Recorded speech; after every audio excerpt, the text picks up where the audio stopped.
ஆளுமை மிக்க அரசியல்வாதியாக பியோர் பாலிடிக்ஸ் பயிற்சி பட்டறை, நேரடி இணைய வழி வகுப்புகள். உங்கள் சீட்டிற்கு முந்துங்கள். 7338824242.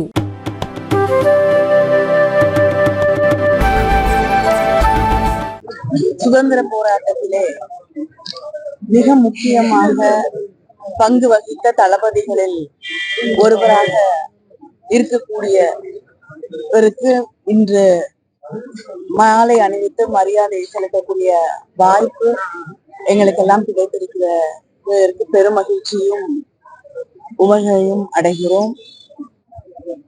தலைவர் கலைஞர் அவர்கள்தான் மணிமண்டபத்திற்கு அனுமதி வழங்கி அதை கட்டி தந்தவர்கள். அதே போல தலைவர் கலைஞர் அவர்கள் ஆட்சியிலே இருந்த போதுதான் அருந்ததியருக்கு என்று 3% இடஒதுக்கீடு அளிக்கப்பட்டது. அது சில பேரால் கோர்ட்ல எதிர்த்து வழக்கு போடப்பட்ட போது இன்று அதை எதிர்த்து ஒரு மிகப்பெரிய வெற்றியை நம்முடைய முதலமைச்சர் அண்ணன் தளபதி அவர்கள் ஈட்டியிருக்கிறார்கள். திராவிட முன்னேற்ற கழக அரசு அண்ணன் தளபதி அவர்களுடைய முதலமைச்சர் தளபதி அவர்களுடைய ஆட்சி என்பது ஒதுக்கப்பட்ட விளிம்பு நிலையில இருக்கக்கூடிய அத்தனை மக்களுக்கும் உழைக்கக்கூடிய ஒரு அரசு. எல்லோரையும் அரவணைத்து முதலமைச்சர் பதவி ஏற்றுக்கொண்ட அன்றே சொன்னது போல வாக்களித்தவர்களுக்கும் வாக்களிக்காதவர்களுக்கும் ஒன்றாக யாருக்கும் பாரபட்சம் இல்லாமல் உழைக்கக்கூடிய அரசு. திராவிட இயக்கத்தின் மிக முக்கியமாக கருத்தாக இருக்கக்கூடிய ஒடுக்கப்பட்ட மக்களை, அவர்களுக்கு சமூக நீதி கிடைக்க வேண்டும் என்று பாடுபடக்கூடிய ஆட்சியாக இன்று நம்முடைய முதலமைச்சர் அவர்களுடைய ஆட்சி தலைவர் கலைஞர் அவர்களின் வழியிலே தொடர்ந்து கொண்டது.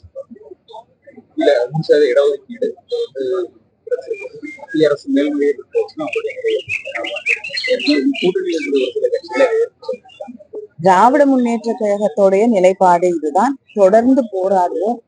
முதலமைச்சர் எந்த காலத்திலும் நம்முடைய உரிமைகளை விட்டுக் கொடுக்கிறார். அதிகாரம் உண்டு, கேட்டு கொடுக்கூடாதுன்னு சொல்லி கூட்டணி திருமாவளவனே இது சட்ட ரீதியான ஒரு போராட்டத்தின் வழியாக கிடைத்திருக்கக்கூடிய ஒன்று. அதனால இதுல அதை தாண்டி நான் கருத்து சொல்வதற்கு ஒன்று.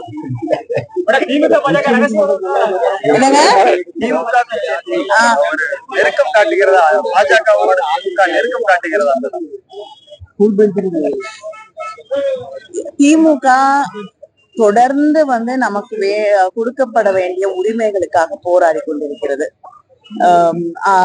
அங்க எஜுகேஷன் பட்ஜெட்ல SSA ஸ்கீம்ல நமக்கு வர வேண்டிய பணம் வரவில்லை. சென்னை மெட்ரோ ரயில் திட்டத்துல தமிழ்நாட்டுக்கு வர வேண்டிய பணம் வரவில்லை. மிக மோசமாக பாதிக்கப்பட்ட மழை வெள்ளத்தால் பாதிக்கப்பட்ட சென்னை, தூத்துக்குடி போன்ற இடங்களுக்கு நம்முடைய முதலமைச்சர் கேட்டிருக்கக்கூடிய நிவாரணம் இது வரவில்லை. இதுக்கப்புறம் என்ன நெருக்கம் இருக்க முடியும்னு நினைக்கிறேன். நோக்கி மாறின மாதிரி ஒரு